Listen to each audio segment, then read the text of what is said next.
দর্শক, খুবই গুরুত্বপূর্ণ মর্মান্তিক একটি ঘটনা।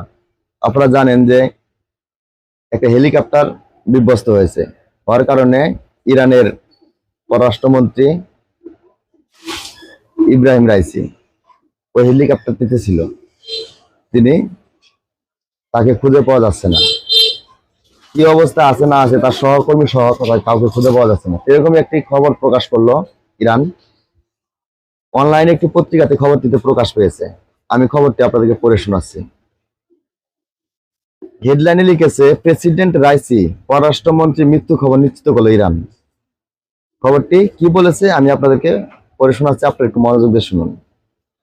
ইরানের পূর্ব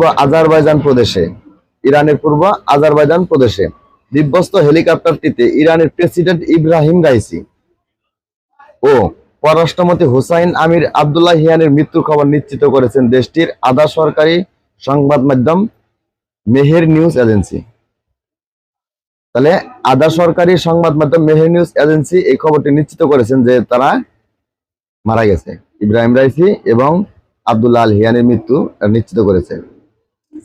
সোমবার স্থানীয় সময় সকাল 7:21 তারা বিষয়টি নিশ্চিত করেন। এর আগে ইরানের প্রেসিডেন্ট ইব্রাহিম রাইসি ও পররাষ্ট্রমন্ত্রী হোসাইন আমির আবদুল্লাহ হিয়ান সহ আরো 7 জনের সন্ধান না পাওয়া নিয়ে ধোঁয়াশা তৈরি হয়েছিল। পরে জানানো হয়, বিধ্বস্ত হেলিকপ্টারটিতে ভ্রমণকারীদের মধ্যে কেউ জীবিত থাকার সম্ভাবনা নেই। একজনও জীবিত থাকার সম্ভাবনা নেই।